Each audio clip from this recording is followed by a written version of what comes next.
So hello everyone. In yesterday's lecture we discussed about Planck's quantum theory.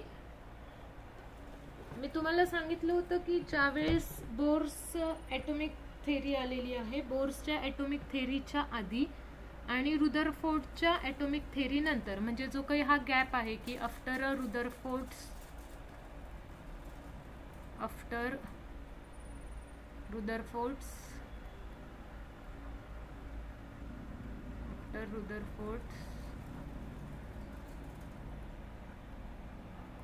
Rutherford's atomic theory and before Bohr's atomic theory,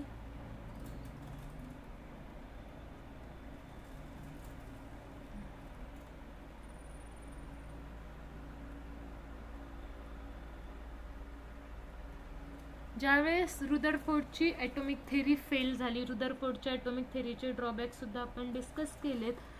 त्या drawbacks नंतर बोर्सची जी atomic theory आली, बोर्सच्या atomic थेरीने दोन developments use केल्या होत्या. दोन डेव्हलपमेंट्सचा results त्यांनी use केला होता.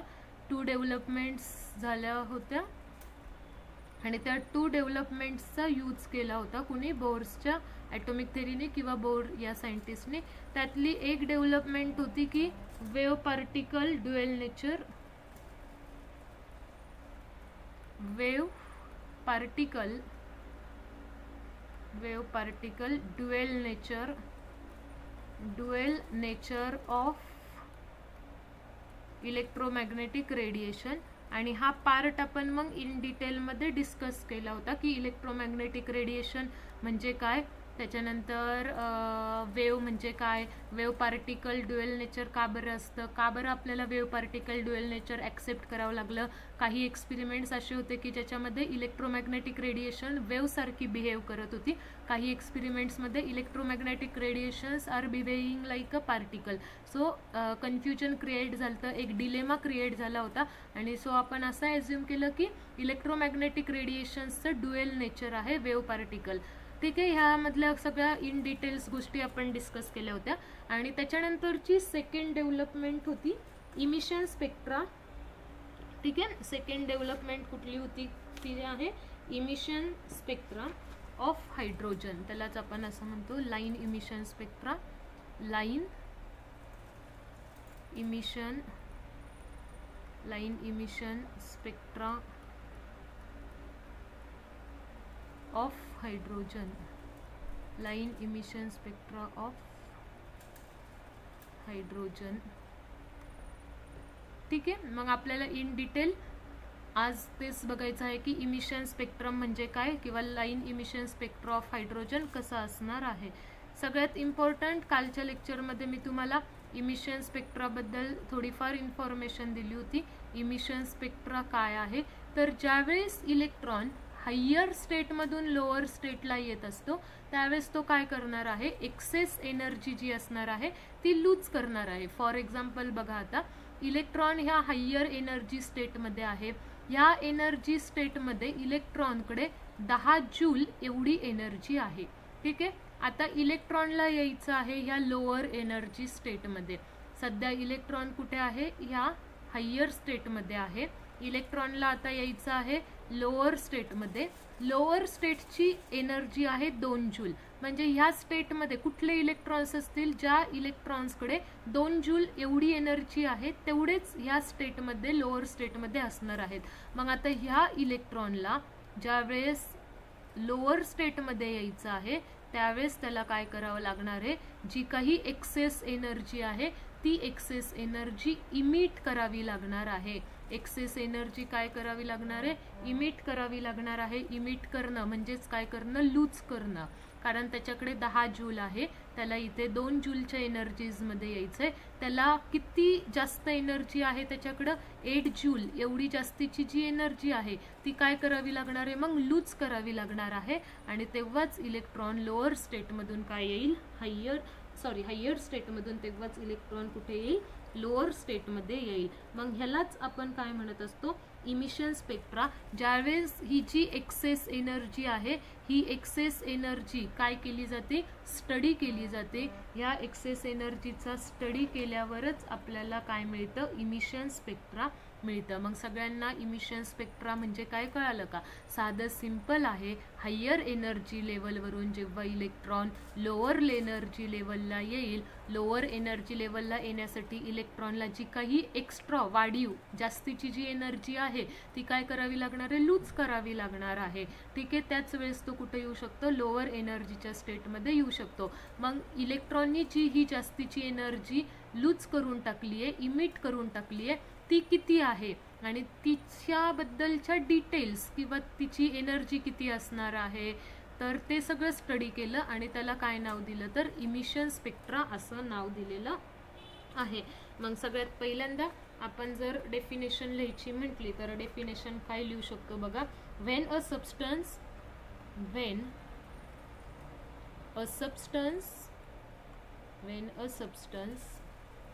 irradiated with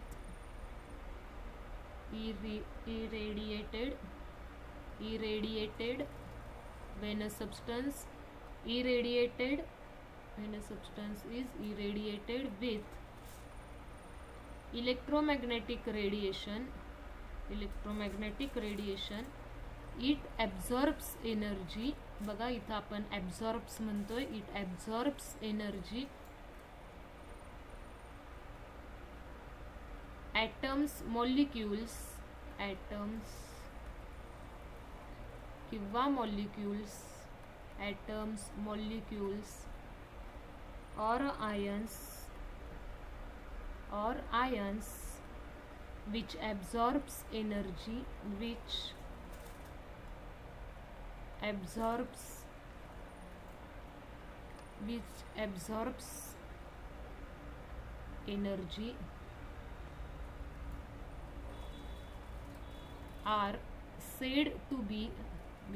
absorbs energy, are said to be excited.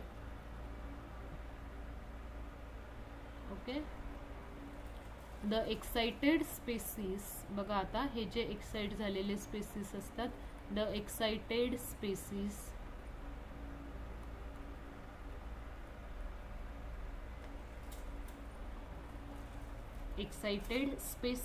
emits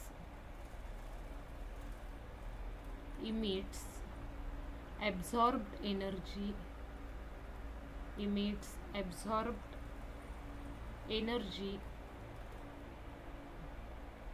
in the form of electromagnetic radiation,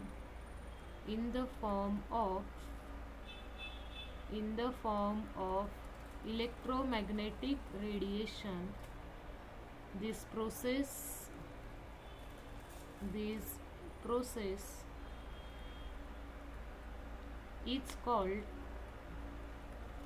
process is called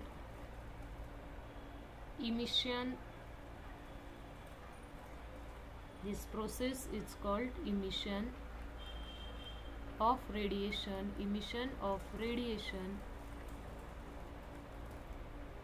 And recorded spectrum, यावेळेस जो स्पेक्ट्रम रेकॉर्ड केलेला असतो, and recorded spectrum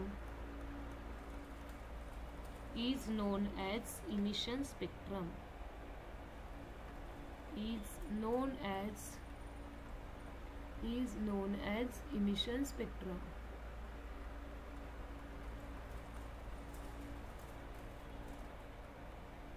ठीक आहे, बघा आता एवढं मोठं डेफिनेशन वगैरे आहे, बट हाऊ टू रिमेंबर काय सांगितलंय समजून घ्यायचं आहे आपल्याला.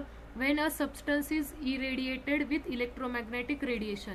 आता इलेक्ट्रॉन किंवा एखादा सबस्टन्स आहे, ज्या सबस्टन्सला आपण एखादी इरेडिएट करणं म्हणजे एनर्जी देणं, इलेक्ट्रोमॅग्नेटिक रेडिएशन्स जर त्याच्यावर आपण बंबार्ड केल्या तर त्या काय करणार आहेत, ते सबस्टन्स ती एनर्जी ॲब्झॉर्ब करणार आहेत आणि ॲटम्स, मॉलिक्युल्स आणि आयन्स काय करणार आहात, ती एनर्जी ॲब्झॉर्ब करून एक्साइट होणार आहात।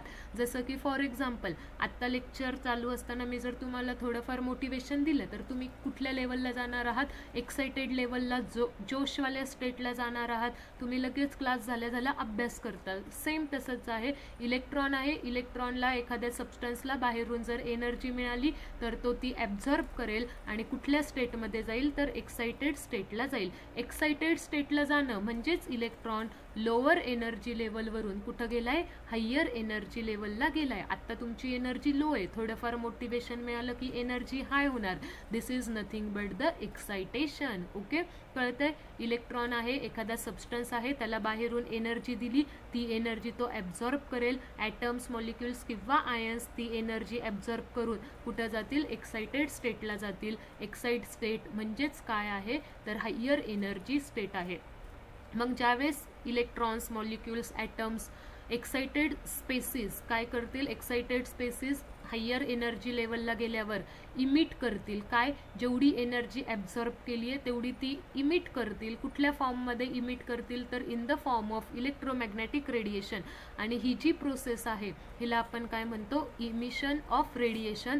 रेडिएशन्स काय होतात, ते इमिट होतात, ते रेडिएशन्स बाहेर पडतात ते, आणि त्यावेळेस जो स्पेक्ट्रम रेकॉर्ड केला आहे त्याला आपण म्हणतो emission spectrum.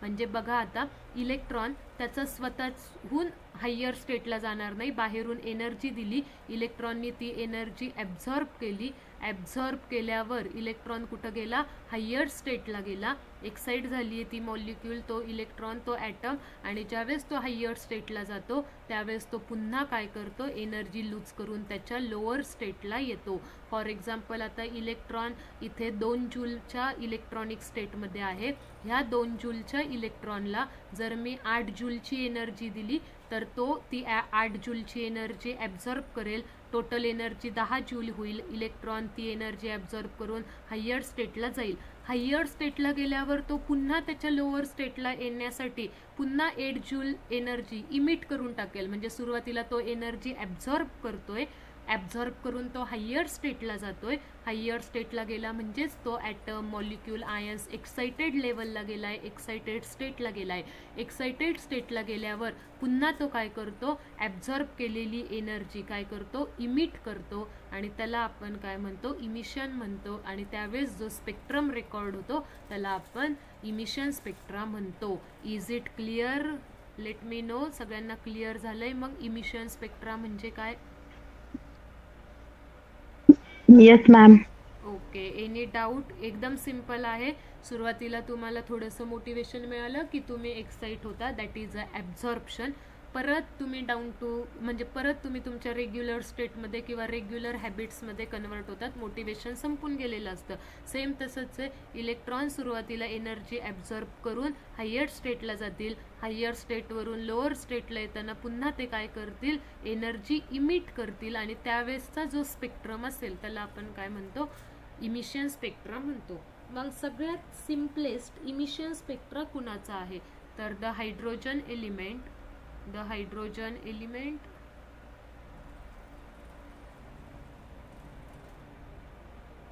the hydrogen element shows, the hydrogen element shows simplest emission spectra, simplest emission spectra।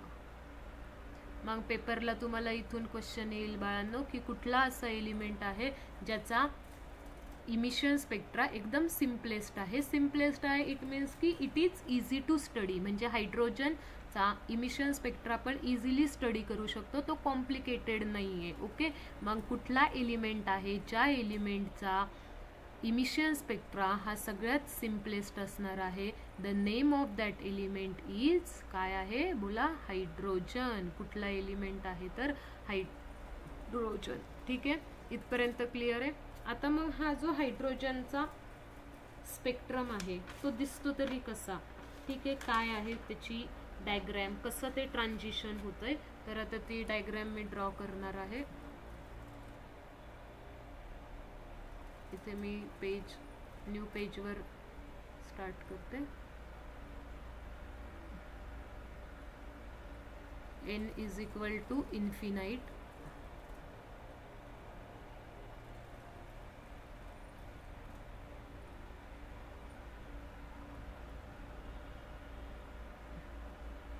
आपल्याला डायग्राम गुगलवरून पण मिळू शकते. Let me check.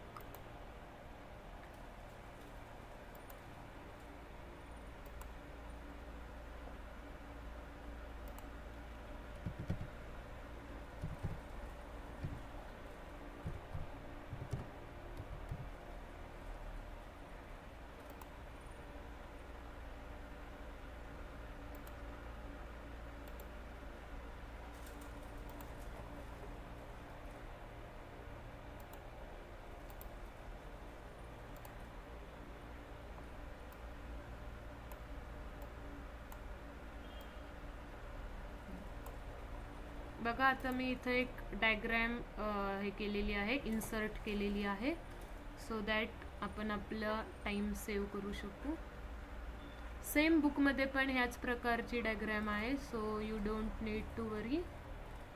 ओके, बघा आता मी डायग्राम एक्सप्लेन करते. इथे बघा n is equal to infinite लिहिलंय. ह्याचा मिनिंग काय होतो की ही जी वरची लेवल आहे, हायेस्ट एनर्जी लेवल आहे, इथे एनर्जी लेवल हायेस्ट असणार आहे, कारण n ची व्हॅल्यू कशी आहे, हायेस्ट आहे, दॅट इज इन्फिनिटी. आणि आपल्याला माहिती आहे n म्हणजे प्रिन्सिपल क्वांटम नंबर असतो. जसं जसं n ची व्हॅल्यू इन्क्रीज होत जाती, एनर्जी सुद्धा इन्क्रीज होणार आहे. तर इन्फिनाइटला एनर्जी सगळ्यात जास्त असणार आहे. इन्फिनाइटला एनर्जी काय असणार आहे, मॅक्झिमम असणार आहे. ओके, त्याच्या खाली मध्ये इन बिटवीन खूप साऱ्या लाईन्स आहेत. लाईक इमॅजिन करा 7 नंतर लगेच इन्फिनिटी येतो का रे, नाही येत. 7 नंतर 8 येतं, 9 येतं, 10, 11, 12, 13, 14 आणि अशा इन्फिनाइट मध्ये लाईन्स आहेत. आता त्यांनी काय सांगितलंय नीट बघा. ही जी लाईन आहे, अगर एक मिनिट, जर इलेक्ट्रॉन कुठून इन्फिनिटीवरून जर फर्स्ट एनर्जी लेवलमध्ये आला किंवा n इज इक्वल टू मध्ये 1 आला, जर इलेक्ट्रॉन 7व्या एनर्जीमधून कुठे आला, पहिल्या एनर्जी लेवलमध्ये आला, इलेक्ट्रॉन 6व्यामधून कुठं आला तर पहिल्या एनर्जीमध्ये आला, त्याच्यानंतर इलेक्ट्रॉन 5व्यामधून कुठं आलेला आहे बघा, इथे 5, इथे 6, इथे आहे 7 आणि इथे आहे इन्फिनिटी. इन्फिनिटीमधून तो कुठं येतोय, लोअर स्टेटला येतोय. 7वी स्टेट, तिथून इलेक्ट्रॉन लोअर स्टेटमध्ये येतोय. 5व्यामधून लोअर, 6व्यामधून, 4थ्यामधून, 3ऱ्यामधून आणि दुसऱ्यामधून. म्हणजेच आपल्याला काय कळतंय, हायर स्टेटमधून इलेक्ट्रॉन कुठे येतोय, लोअर स्टेटमध्ये येतोय. आणि ह्यालाच आपण म्हणतो इमिशन स्पेक्ट्रा किंवा ह्यालाच म्हणतो आपण इमिशन. म्हणजेच इलेक्ट्रॉन इन्फिनिटीमधून जर फर्स्ट मध्ये आला, 7th मधून फर्स्ट मध्ये आला, इथे ज्या पण ग्रुप ऑफ लाईन्स तुम्हाला दिसतात त्या ग्रुप ऑफ लाईन्सला काय म्हणायचं आहे, लायमन सिरीज म्हणायचं आहे. कुठली सिरीज, लायमन सिरीज. ज्यावेळेस इलेक्ट्रॉन हायर स्टेटमधून फर्स्ट एनर्जी लेवलमध्ये येतो किंवा इन्फिनिटीमधून इलेक्ट्रॉन फर्स्ट एनर्जी स्टेटमध्ये येतो, n इज इक्वल टू 1 मध्ये येतो, त्यावेळेस ज्या लाईन्स असतील आणि त्याच्या ग्रुप ऑफ लाईन्स आहेत, हा जो लाईनचा ग्रुप आहे त्याला आपण काय म्हणतो, लायमन सिरीज म्हणतो किंवा लायमन असं नाव दिलेलं आहे. मग काय कळतं आपल्याला, जर इलेक्ट्रॉन कुठल्याही हायर एनर्जी लेवलवरून हायर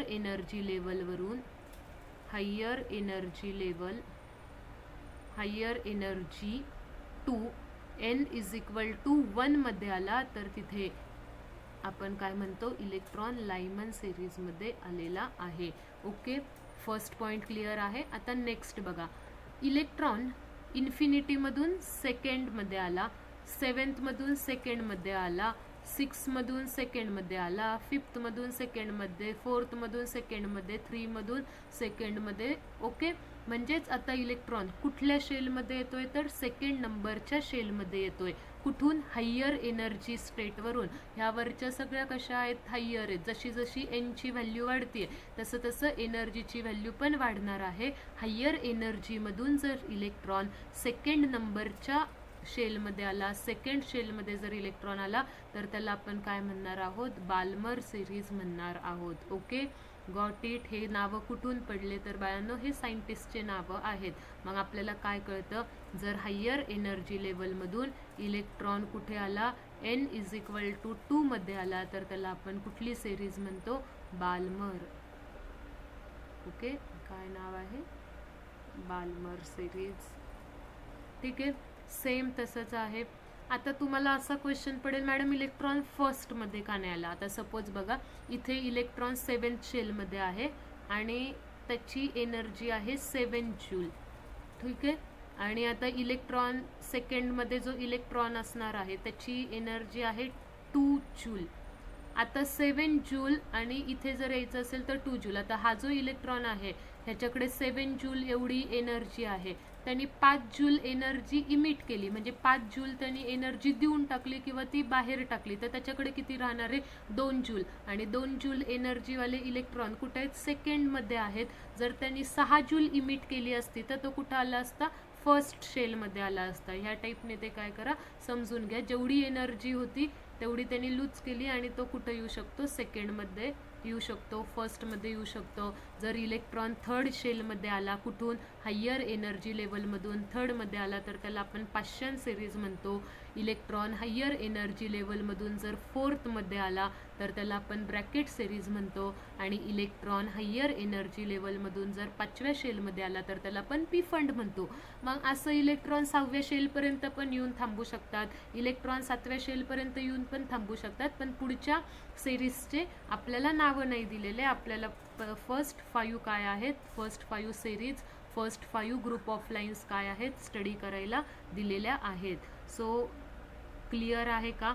इलेक्ट्रॉन जर हायर एनर्जी लेवलमधून n = 1 मध्ये आला तर त्याला लायमन सिरीजमध्ये इलेक्ट्रॉन आलाय. हायरमधून n = 2 मध्ये आला तर त्याला बाल्मर सिरीज. हायरमधून इलेक्ट्रॉन जर थर्ड नंबरच्या शेलमध्ये आला तर त्याला आपण काय म्हणतोय, पाश्चन सिरीज म्हणतोय. जर इलेक्ट्रॉन हायर एनर्जी लेवलवरून n = 4 मध्ये आला तर त्याला आपण काय म्हणतोय, ब्रॅकेट सिरीज म्हणतोय. आणि इलेक्ट्रॉन हायर एनर्जी लेवलवरून जर n = 5 नंबरच्या शेलपर्यंत आला तर त्याला आपण पी फंड सिरीज म्हणतोय. ठीक आहे, हा आहे हायड्रोजनचा इमिशन स्पेक्ट्रा. हायड्रोजनमध्ये एक इलेक्ट्रॉन असतो, तो एक इलेक्ट्रॉन हायर लेवलवरून इन्फिनिटीवरून जर 1 मध्ये आला तर इट मीन्स तो लायमनमध्ये आलाय. जर इलेक्ट्रॉन हायर एनर्जीमधून 2 नंबरच्या शेलमध्ये आलाय, इट मीन्स इलेक्ट्रॉन बाल्मर सिरीजमध्ये आहे.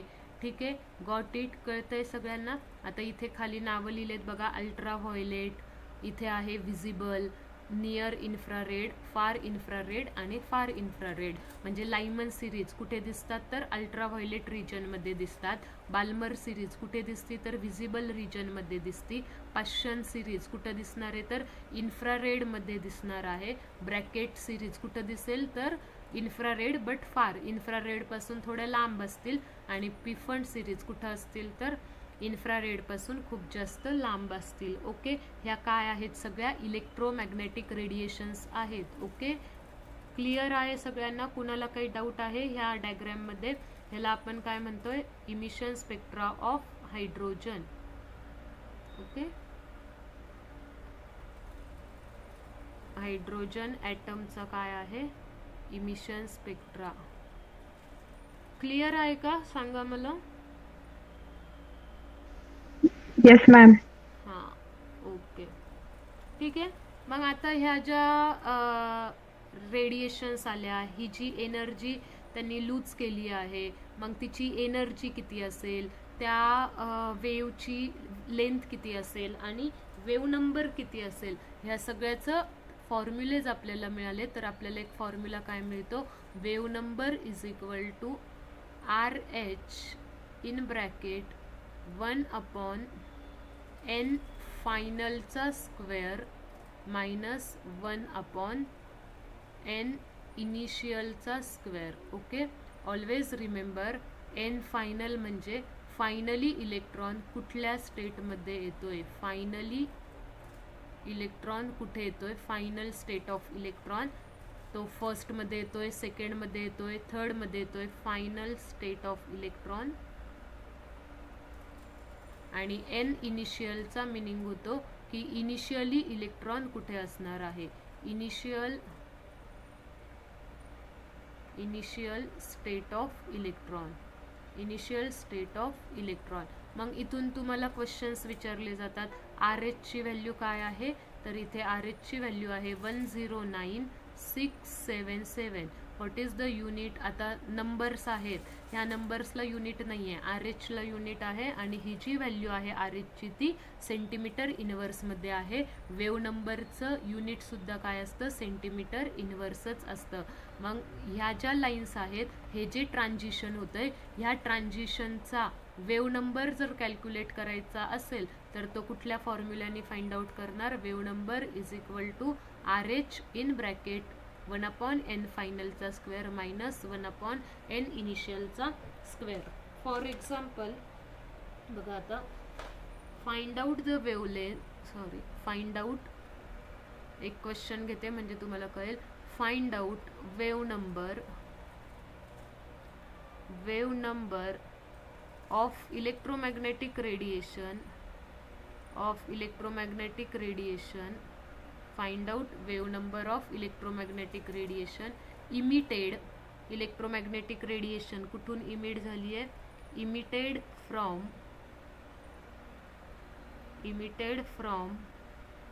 n is equal to 5 to n is equal to 1. कुठलं ट्रान्झिशन आहे बघा, 5th पासून इलेक्ट्रॉन कुठं आलेला आहे, 1 मध्ये आलेला आहे. म्हणजे 5th पासून इलेक्ट्रॉन 1 मध्ये ज्यावेळेस येतोय, ही जी इलेक्ट्रोमॅग्नेटिक रेडिएशन असणार आहे, मला स्ट्रेट लाईन ड्रॉ नाही करता येते बट तुम्ही ते गेस करू शकता, समजून घेऊ शकता. 5th मधून इलेक्ट्रॉन कुठे येतोय, n इज इक्वल टू 1 मध्ये येतोय. मग त्यावेळेसची जी ही ट्रान्झिशन आहे, ह्या ट्रान्झिशनचा वेव्ह नंबर किती असणार आहे तो त्यांनी विचारलेला आहे. Find out the wave number of electromagnetic radiation emitted from n is equal to 5 to n is equal to 1 in hydrogen spectra. Important आहे, कुठल्या स्पेक्ट्रम मध्ये, हायड्रोजन, इन हायड्रोजन स्पेक्ट्रा. मग आता कसं क्वेश्चन सॉल्व करणार, आपल्याला वेव्ह नंबरचा formula माहिती आहे, wave number is equal to R H in bracket 1/n फायनलचा स्क्वेअर मायनस 1/n इनिशियलचा स्क्वेअर. बुकमध्ये, वेगवेगळ्या बुक्समध्ये थोडा वेगळा फॉर्म्युला दिसेल, पण हाच फॉर्म्युला बाळांनो लक्षात ठेवा, इझी आहे, कुणीही तुम्हाला रॉंग म्हणणार नाही ह्यानी जरी आन्सर्स काढले तरी. ओके, एन फायनली इलेक्ट्रॉन कुठे येतोय, मग मला तुम्हाला सांगता येईल का की 5th मधून इलेक्ट्रॉन कुठे येतोय, फर्स्टमध्ये येतोय. म्हणजेच फायनल एनची व्हॅल्यू काय असणार आहे, एन फायनलची व्हॅल्यू 1 असेल का 5 असेल. फायनली इलेक्ट्रॉन कुठे येतोय, 1. येस करेक्ट, फायनली इलेक्ट्रॉन येतोय 1 मध्ये. इनिशियली इलेक्ट्रॉन कुठे होता, कुठल्या शेलमध्ये होता, 5th, येस करेक्ट. मग 5th मधून इलेक्ट्रॉन येतोय 1 नंबरच्या शेलमध्ये. मग आता तुम्हाला एन फायनलची व्हॅल्यू कळाली, एन इनिशियलची व्हॅल्यू कळाली, मग वेव्ह नंबर फाइंड आउट करणं डिफिकल्ट आहे का, नो, सिम्पल आहे. व्हॅल्यूज पुट करा, एन फायनलची व्हॅल्यू आहे 1/1, okay, minus 1/n initial, N इनिशियलचा आन्सर आहे 5, एन इनिशियलचा स्क्वेअर, एन इनिशियलचा स्क्वेअर म्हणजेच 1/5चा स्क्वेअर, दॅट इज 25. ठीक आहे, मग सॉल्व करा. काय करावं लागणार, क्रॉस मल्टिप्लिकेशन करा. Wave number is equal to R H, काय येईल, इकडे क्रॉस मल्टिप्लिकेशन केलं तर 25 मायनस इकडे क्रॉस मल्टिप्लिकेशन केलं 1 डिवाइड बाय ह्यांचं काय करता येईल, multiplication, 25 into 1 25. So your answer will be काय असेल, wave number is equal to R H in bracket 24/25. Answer centimetre inverse. तुम्ही एवढं जरी आन्सर ठेवलं तरी चालणार आहे. जनरली जेईला किंवा सीईटीला क्वेश्चन आले तर इथूनच क्वेश्चन्स येतात आणि ते सुद्धा असंच आन्सर ठेवतात, आर एचची व्हॅल्यू वगैरे पुट नाही करत. सो एवढे लेंदी कॅल्क्युलेशन्स नाही आहेत. आर एचची व्हॅल्यू जरी तुम्हाला मी इथं दिली आहे 109677, नॉट नेसेसरी की तुम्ही ते आन्सर ती व्हॅल्यू ठेवून फाइंड आउट केलं पाहिजे. R H as it is ठेवला तरी चालणार आहे. ओके, कळालाय हा क्वेश्चन कसा सॉल्व केलाय? Yes ma'am. Okay okay. आता पुढे जाऊन काय मॉडिफाय करतात बघा. आता तुम्हाला त्यांनी इलेक्ट्रोमॅग्नेटिक रेडिएशन्सची वेव्ह नंबर विचारला होता की ती जी इलेक्ट्रोमॅग्नेटिक रेडिएशन आहे तिचा वेव्ह नंबर किती असेल. आपण वेव्ह नंबरसाठी आन्सर फाइंड आउट केलेलं आहे. Okay, it is your final answer. पुढे जाऊन ते विचारतात की वेव्हलेंथ किती असेल. ओके, ते जे ट्रान्झिशन होतंय 5th पासून 1 मध्ये, हे जे ट्रान्झिशन होतंय त्यावेळेस जी एनर्जी लूज होतीये ती एनर्जी इलेक्ट्रोमॅग्नेटिक रेडिएशनच्या फॉर्ममध्ये असते आणि इलेक्ट्रोमॅग्नेटिक रेडिएशनचं बिहेवियर वेव्ह सारखं असतं. वेव्हची प्रॉपर्टी असती, वेव्हला काय असणार आहे, वेव्हलेंथ पण असणार आहे. मग पुढचा क्वेश्चन ते काय विचारतात, हे जे ट्रान्झिशन होते त्या ट्रान्झिशनमध्ये जी इलेक्ट्रोमॅग्नेटिक रेडिएशन बाहेर पडतीये त्या इलेक्ट्रोमॅग्नेटिक रेडिएशनची वेव्हलेंथ किती असणार आहे. मग आपल्याला वेव्हलेंथ विचारली तर काय करायचं आहे, सिंपल आहे बाळांनो. Wave number is equal to 1/, wavelength. आपल्याला हे रिलेशन माहिती आहे. वेव्ह नंबर काय आहे, wave number is nothing but reciprocal of wavelength. This is our basic knowledge, basic definition. ठीक आहे, मग आपल्याला जर वेव्हलेंथ विचारली तर वेव्हलेंथ कशी फाइंड आउट करणार, wavelength is equal to 1/, wave number. Wave नंबरचं जे आन्सर आलेलं असेल त्या वेव्ह नंबरच्या आन्सरचा काय करा, रेसिप्रोकल घ्या. वेव्ह नंबर कसा फाइंड आउट करणार, वेव्ह नंबरचा formula, wave number is equal to RH in bracket 1/n फायनलचा स्क्वेअर मायनस 1/n इनिशियलचा स्क्वेअर. ह्याच्यावरून तुम्हाला वेव्ह नंबरचा आन्सर कळेल. वेव्ह नंबरचा रेसिप्रोकल घ्या, आपको क्या मिल जाएगा, वेव्हलेंथ मिल जाएगी. कळालंय? आता मग आपण एक असा क्वेश्चन सॉल्व करूयात की ज्याच्यामध्ये तुम्हाला वेव्हलेंथ फाइंड आउट करायची आहे. बघा मग क्वेश्चन नंबर 2 काय सांगतेय.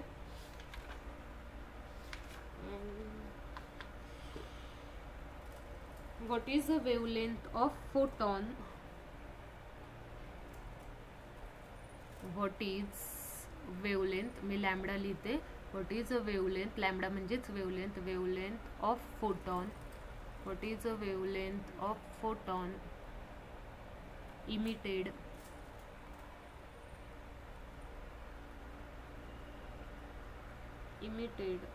during transition during the transition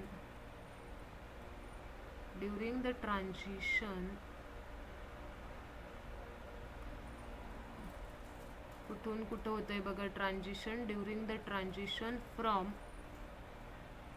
orbit of n is equal to 5 to n is equal to 2. ठीक आहे, आता आपल्याला काय विचारले, what is the wavelength of photon. आता म्हणताल तुम्ही मॅम मागच्या क्वेश्चनमध्ये इलेक्ट्रोमॅग्नेटिक रेडिएशन हा शब्द होता, आता तुम्ही फोटॉन हा शब्द वापरलात, कसं कळणार आम्हाला. बाळांनो, मी ह्याच्या आधी पण सांगितलंय, इलेक्ट्रोमॅग्नेटिक रेडिएशन्स ज्यावेळेस मॅटरसोबत इंटरॅक्ट करतात त्यावेळेस त्यांना फोटॉन म्हणतात. आणि इथं तेच होतंय, ज्यावेळेस इलेक्ट्रॉन काय होतोय, हायर स्टेटमधून लोअर स्टेटमध्ये येतोय त्यावेळेस तो काय करणार आहे, मॅटरसोबत म्हणजेच बाकीच्या चार्ज पार्टिकल्ससोबत पण काय करणार आहे, इंटरॅक्ट होणार आहे. त्याच्यातून जी एनर्जी लूज होणार आहे मग त्या एनर्जीला आपण फोटॉन म्हणू शकतो. मग त्यांनी तेच सांगितलंय, वेव्हलेंथ फाइंड आउट करा. ट्रान्झिशन कुठून कुठं होतंय, 5 पासून 2 मध्ये ट्रान्झिशन होतंय. मग मला आता तुम्ही फक्त सिंपल क्वेश्चन आहे, n फायनलची व्हॅल्यू आणि n इनिशियलची व्हॅल्यू सांगा. फायनली इलेक्ट्रॉन कुठे होता आणि तो कुठे येतोय. n final 2 and n initial 5.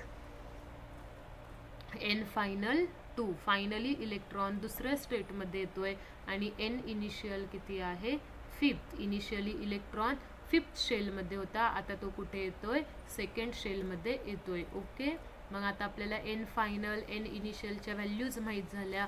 मग सगळ्यात सुरुवातीला आपण आधी वेव्ह नंबर कॅल्क्युलेट करू शकतो. Wave number is equal to RH in bracket 1/n फायनलचा square minus 1/n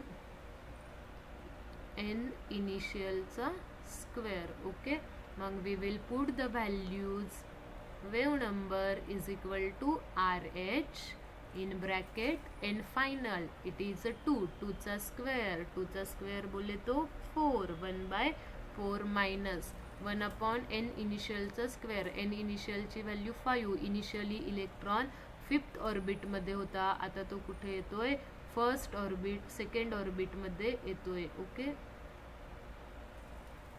second orbit मध्ये येतोय इनिशियली 5th मध्ये होता n इनिशियल चा स्क्वायर दैट इज 1 by 25 क्या करेंगे कैलकुलेशंस बहुत डिफिकल्ट है क्या तो डिफिकल्ट कुछ भी नहीं होता सब कुछ आसान है ओके RH इकडे as it is 25 minus 4 divide by 25 किती 100 ओके काय येईल मग wave number is equal to RH in bracket 25 मधून 4 गेले किती राहिले 21 डिवाइड बाय 100 हे तुम्ही वेव नंबर फाइंड आउट केलं यूनिट आहे सेंटीमीटर इनवर्स बट हमें क्या पूछा था हमें क्वेश्चन में वेवलेंथ विचारलेली आहे मग वेवलेंथ आणि वेव नंबर कसे आहेत इनवर्सली प्रपोर्शनल आहेत किंवा इनवर्स रिलेशन आहे wavelength is nothing but 1 upon wave number okay मग आता वेव नंबरचा आन्सर काय आलंय wave number is equal to RH 21 times RH divide by 100 मग इथे वेव नंबरच्या जागी ते आन्सर पुट करा 21 टाइम्स RH डिवाइड बाय 100 वरती जाणार आन्सर येईल 100 divide by 21 times RH unit असणार सेंटीमीटर ओके क्लिअर आहे मग कसं फाइंड आउट केलंय वेव नंबरचं युनिट आहे सेंटीमीटर इनवर्स ठीक आहे त्याचा रेसिप्रोकल घेतोय आपण मग सेंटीमीटर इनवर्स वरती गेल्यावर काय होणार सेंटीमीटर ठीक आहे क्लिअर आहे मग हे question Yes, ma'am. Yes, ma'am. Okay so you have to remember this is very important ही छान मी अशी सर्कलमध्ये असं छान ढगात अशा गोष्टी लिहिल्या आहेत तर त्या तुम्ही लक्षात ठेवा हा जो फॉर्म्युला आहे हा फॉर्म्युला पण इम्पॉर्टंट आहे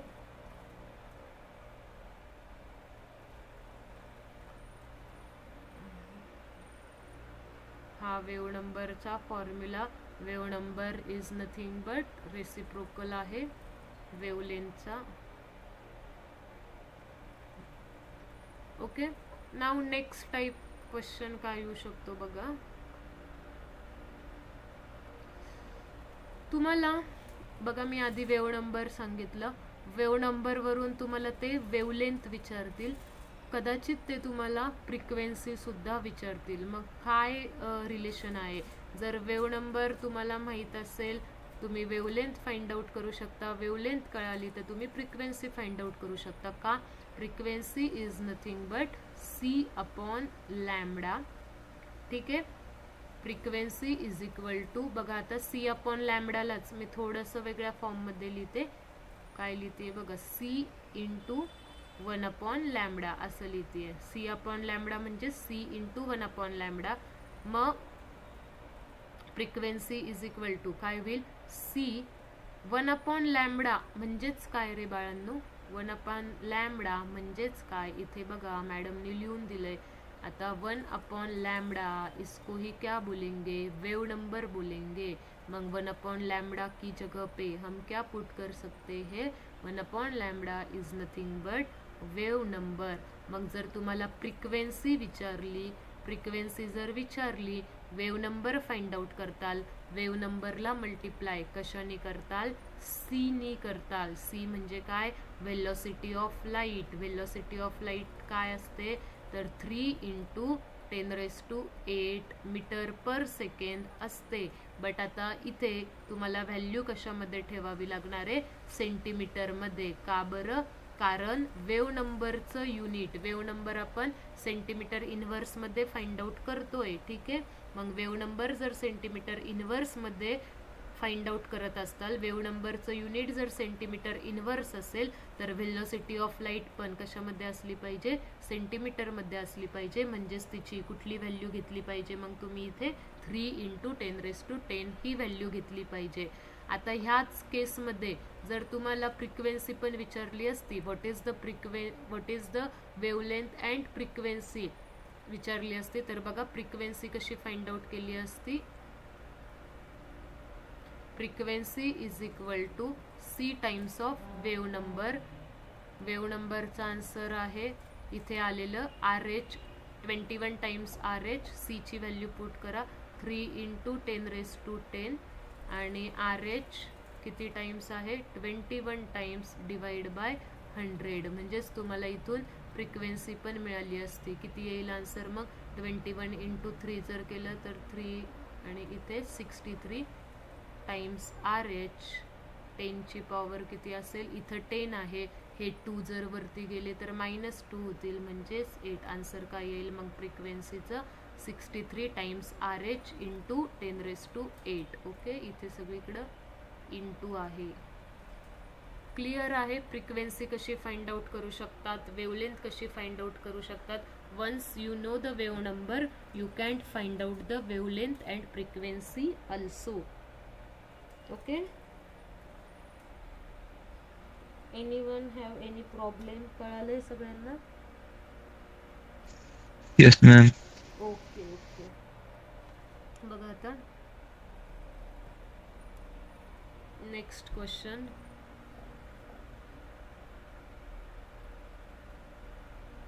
take it as a homework. What is आणि काल ज्यांनी पण मला होमवर्क पाठवला, सो व्हेरी गुड. ह्याच्यातून तुमची कन्सिस्टन्सी आणि डिसिप्लिन नेचर दिसतं and that is a very good thing. So keep it. What is a wavelength of photon? What is a wavelength of photon emitted from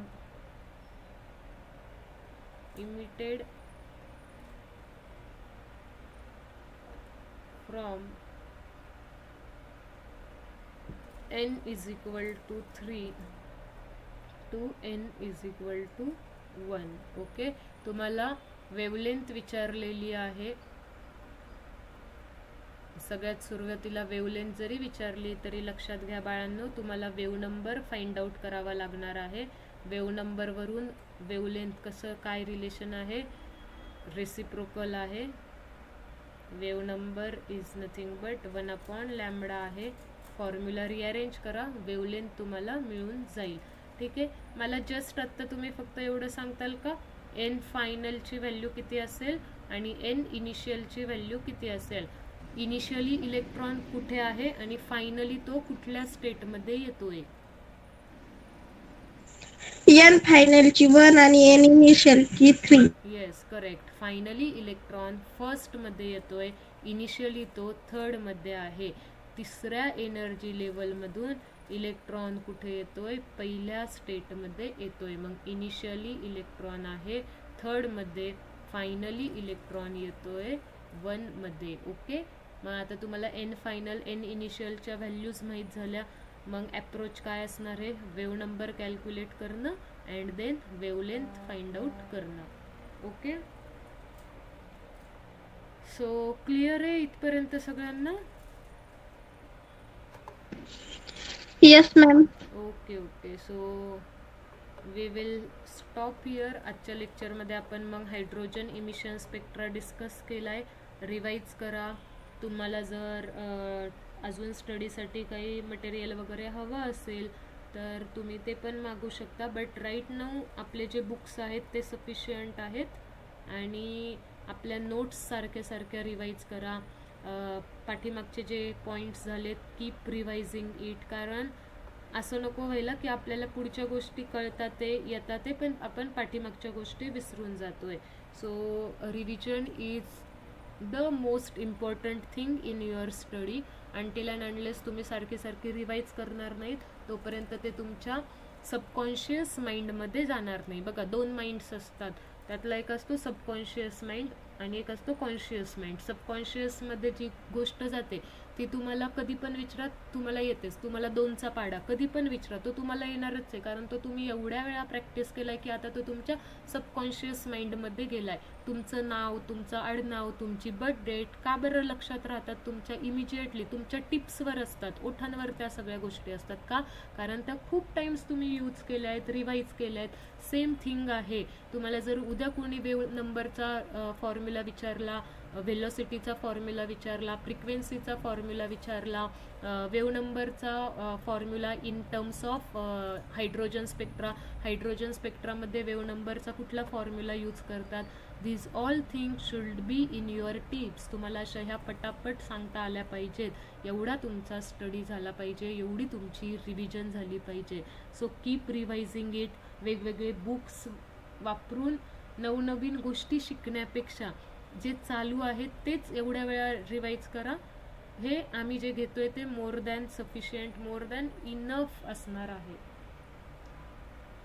okay, so we will stop here.